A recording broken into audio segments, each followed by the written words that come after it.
Hola, it's Simon here from Clear Vision. Welcome to my channel, the place where you can find informative videos with practical psychology that you can begin applying to your life this very day for increased wellness. Today I'd like to talk a little bit about what can be considered by some schools of thought as the gift of depression. Why is depression considered a gift and a call? Well, I'm going to go with a Jungian take on this again, and I like Jung.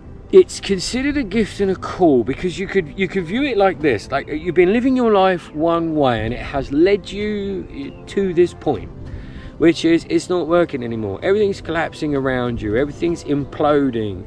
There's misery, there's sadness, there's a lack of energy, there's inertia, there's apathy. Everything is slowly imploding in on itself, and your life has become, well, frankly, in the individual's head, life is shit, not worth living. There's no excitement to it, there's no enthusiasm, there's no passion. Okay, what we could take from that is whatever it is that we've been doing for a certain amount of time, it's no longer working, and so therefore this is a sign, this is a sign for change. This is the hey, it's an awareness, it's a catalyst for change. Now when you're in that moment, that's a really, really hard thing to listen to. That's like, whoa, change, are you joking?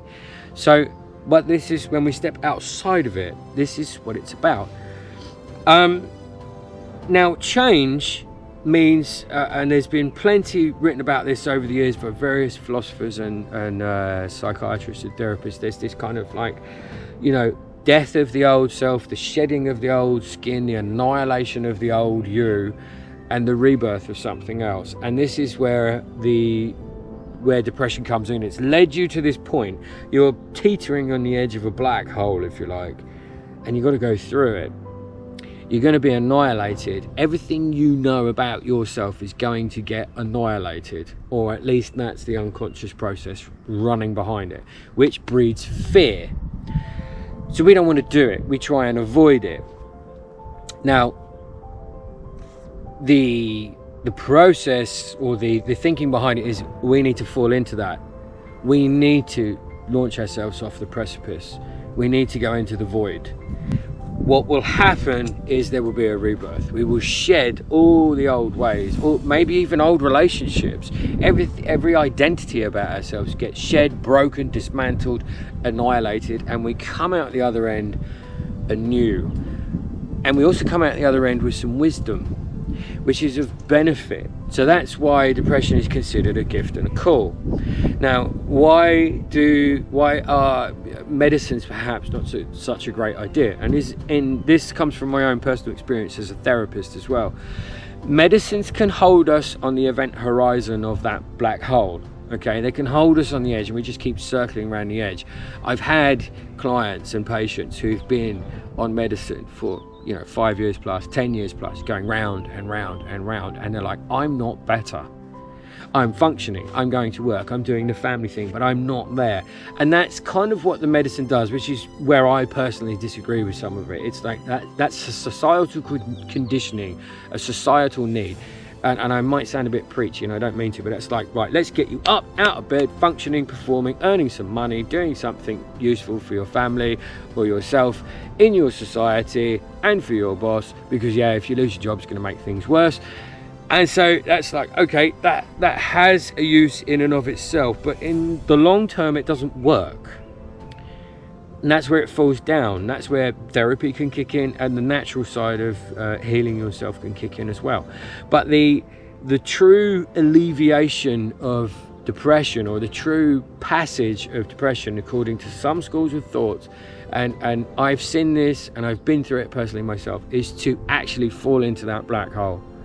To actually face everything you have to face, and it's overwhelming, and you will come out a completely different person.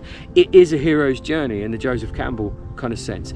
It is that falling into the void, being crushed, and coming out the other side, and that's why it's considered a gift and a call. But it seems like the most bonkers thing to do at the time, and it's like the most bonkers advice or suggestion one could give to someone who's suffering with depression. Hey, you know what, just annihilate the rest of yourself, metaphorically, shed everything else. But there is also this point where there's like, you know, I've been doing the same thing for X amount of years and it's brought me to this place, and I keep doing the same thing and I'm not getting any further.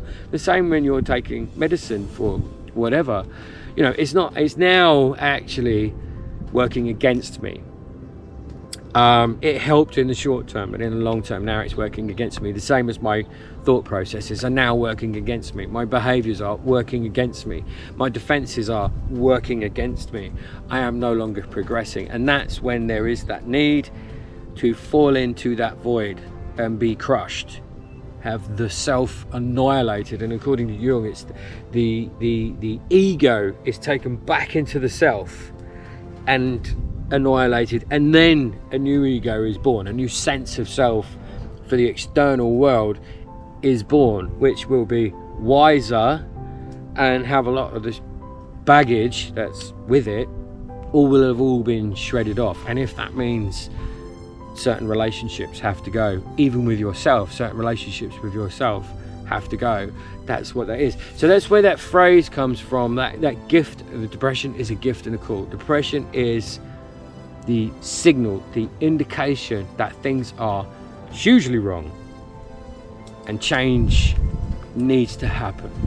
Change is scary because we don't know what happens at the end of it. We don't know where we are at the end of it. And people like to know outcomes. We like to know where we're going. And if we don't, that tends to breed more fear and more anxiety. And there does come a point for a lot of people, and anybody I've spoken to who's gone through depression and come out the other side has said this, there is this point where you're just so sick and tired of being sick and tired, it's just whatever. You know, the anxiety's there, the fear's there, the depression's there, and it's like, I've been there long enough and now I have to go through. You know, I've had patients who've, you know, sat at home and stared at 4 walls for 3 months, and then they've had an epiphany, and then they start rebuilding their lives. But what they've done in those 3 months, which society doesn't always allow everybody, is they've gone into that black hole and they've come out the other side. They've done what they needed to do. And I think on that note as well, if you had a broken leg, you would rest it. If you had a broken arm, you would rest it.